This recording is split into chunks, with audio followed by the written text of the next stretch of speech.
It's something that you have to claim. There's several times when uh, you have the opportunity to exhibit it and claim it, but then you kind of hold back. The time for holding back on it is over. It's time to actually implement it and take hold of it and never let it go. Uh, so that's what we want to talk about. That's what we want to begin to exercise, because it's imperative for you personally, and actually it's imperative for all those around you, because they actually benefit from it too.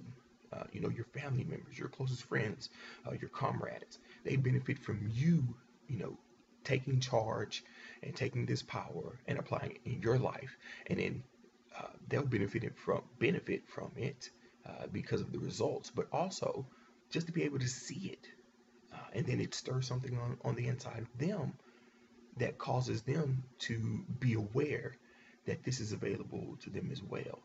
Um, so all of this timidness and this holding back and you know waiting for things to happen, uh, it's time for us to realize that we are the author in power.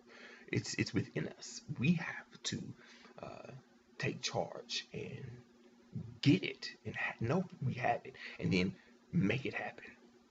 Make it happen. Already see that it's done, and allow our actions to comply with that. So again, this apologetic aspect of thinking that you need to be sorry or um, receive someone's forgiveness for being the powerful being that you are, and taking advantage of the God-given right to have dominion. Yeah, that's that's something that you need to develop and grow out of. It's time to leave that behind. That's childish thinking, uh, and not in the good way of like the child that enters into the kingdom. It's more so comes from ignorance and not knowing the truth, uh, what God has for us and who He really wants us to be, what He wants us to exhibit. You got to remember, we're co-creators with the great Creator, and we're made in His image, and it is in our very nature. It is the very core of our being that we imitate Him. That comes with exhibiting the power that He's already instilled in us. Again, there are some scriptures that relate to this. Various ones. He hasn't given us a spirit of fear, but of power. It's the exact opposite of that.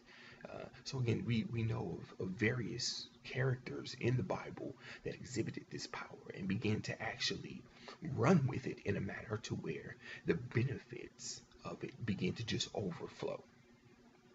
Part of that is uh, David. We know David in his story of slaying Goliath, and that was a memorable event. We like to relate to that very often as a great exhibition of power, uh, and we like to start the story there. But he was practicing and honing that skill when he was a little shepherd boy out in the field, tending to the flock, protecting them from the lions and the bears. He talked about that. I had a discussion with Saul the king, who was looking for a warrior to take on Goliath. And David told him that I've been out in the fields protecting the flock, dealing with lions and bears, and I took them down. And in that same manner, I'll bring down this Philistine. So again, he had been practicing and honing it and waiting for that opportunity to exhibit it in a manner, exhibit this power in a manner that would catapult him into a new state of being, a new state of wealth, assets, and resources. And once he got a taste of the results of exhibiting this power, regardless of what those around him were saying, Saul the king told him he didn't believe he could do it, but he knew he could. He knew the principle that was involved in the exhibition of his power out in the field could be transferred from lions and bears to Goliath, a giant. He did that, and his life changed from thenceforth. He began to exhibit it in a multitude, myriad of ways that created an overflow of this momentum that I was talking about. where the wealth, assets, and resources just begin to flow seemingly almost on their own, and expand. So that's what we want to do. We want to make sure that we are paying attention to those who have inherited these promises. These promises. The Bible talks about, we mimic those who through faith and patience inherit the promise. Well, we also mimic those through who through power and dominion execute their will in this earth. So let's take time to imitate them as well. In principle, not in every characteristic, these character trait. You still need to be yourself, but it's the principle within that you want to extract and apply in your life. When I used to play basketball many years ago, one of my favorite players was Michael Jordan. Well, yeah, many people will say, well, he was everybody's favorite player. He was a great basketball player. Yeah, very true. But one of the major reasons I admired Michael Jordan is because he exuded, he radiated this aura of dominion. Now, he chose to implement it in the game of basketball, and that's where he displayed the principle of dominion and the principle of power. But you could tell that it existed in the very core of his being, this dominion, this will and determination to exhibit what he wanted when he wanted. So we need to imitate that. That doesn't mean that you need to go buy some sneakers and get out there and join your local gym and yeah, try to play basketball in that manner and make it to the NBA. If you do, hey, congratulations.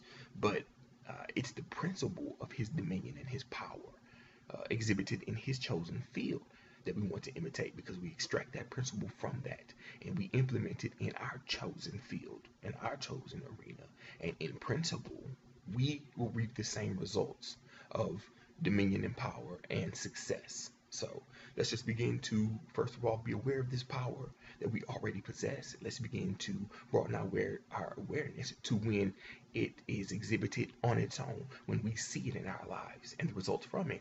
And then let's begin to expound upon that and begin to really cause the momentum to build up to where there's a constant reaping of this benefits from sowing power and dominion in our everyday lives.